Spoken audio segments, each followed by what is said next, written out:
down to it, why do I put these things on there? I'm really disgusted with myself sometimes. Or how about this one?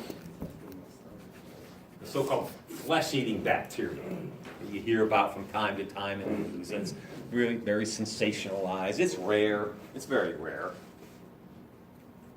But, Until that one person was rare. pardon me? I said until that one person with the rare disease. Yeah, until it's you, perhaps. Yeah. There's no need to write this down. I'm not going to ask you, but it's a sensationalized type of bacterium that we all carry.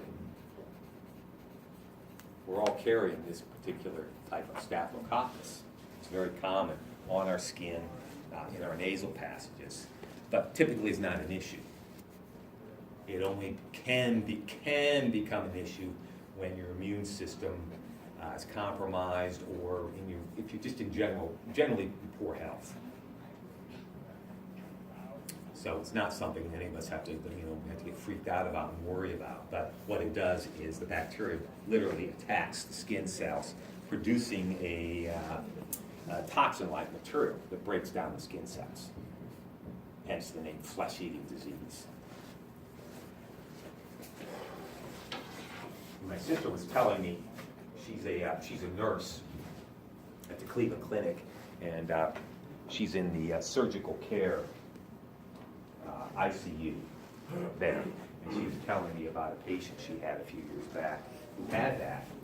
Young woman. She was in her mid to early 30s, if I remember correctly. And her whole backside was being eaten away by this bacterium. So it's a hard bacterium to control. And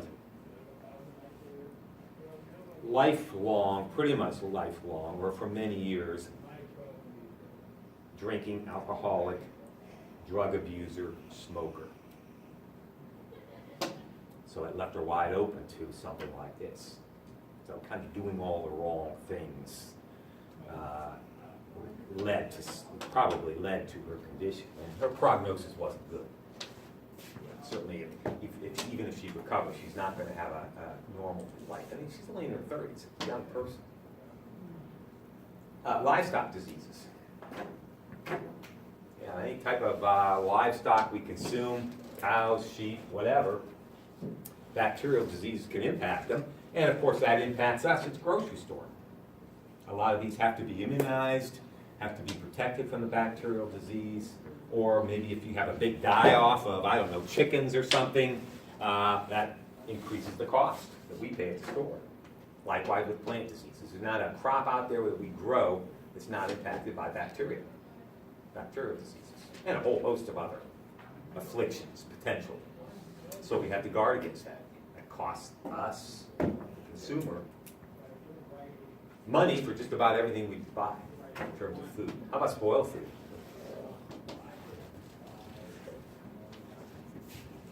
Bunch of chickens being thrown away. Remember a few years back, I can't even bring up the years now, when they had some power outages in Manhattan and New York, and it was a number of days, and stuff that was going bad and throwing it away. Too bad. But we all throw away stuff, stuff gets lost in your refrigerator, you don't eat it quickly enough, it goes bad, and that's a huge waste.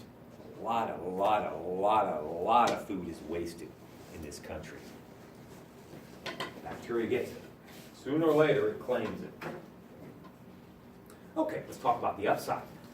Certainly not all bad.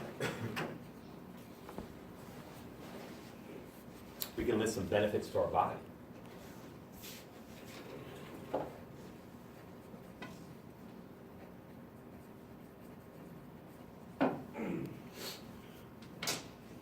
Bacteria important in what we might call pest control and bioremediation.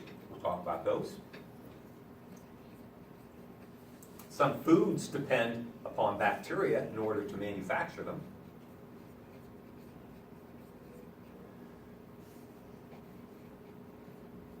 And of course the big one, the one we've talked about time and time again, the role that bacteria play in the decomposition of organic material.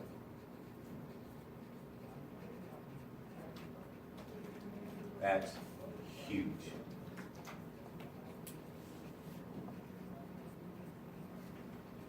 Wow, don't you see a good listing question here? Short answer question here for the next exam. List 4 ways that bacteria benefits humans, or list and discuss 4 ways. Anticipate. So we can throw out intestinal bacteria. Certainly a benefit to us. E. coli in our intestinal system and other bacteria that are there help to break down food, absorb food, absorb and transport certain vitamins. They are there for a reason.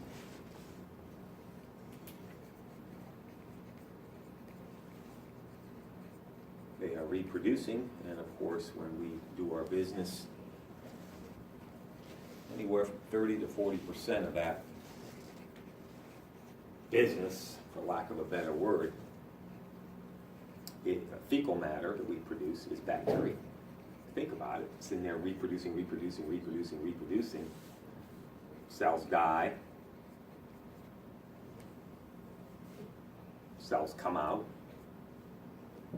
So a lot of what, how do you say this gently? A lot of what's in the bowl when you're done is bacteria. There's no way to say it gently. So in the intestine, it's there. It's a good place. But should you perforate the intestinal wall, should something happen to your intestinal wall, then you've got a problem, because now you have the E. coli out into your abdominal wall, into your abdominal cavity, where it can really be problematic. It's very stubborn to try to control it. That's why if you've ever had a colonoscopy, anybody ever have a colonoscopy here? Yeah, nobody wants to admit it. I've had plenty in my life, and you'll all be there when you get to be a little older. Your gastroenterologist will say, well, we got to screen for cancers of the intestine, and you'll have a colonoscopy. Yes, they're overblown. They're easy. Anyway, they always tell you that there's a chance we could perforate your colon in this process. And if that happens, that's going to be a hospital stay, no doubt. That's going to have to be prepared, have to get some antibiotics, and that's going to be a dicey situation. Let's stop. We're out of time.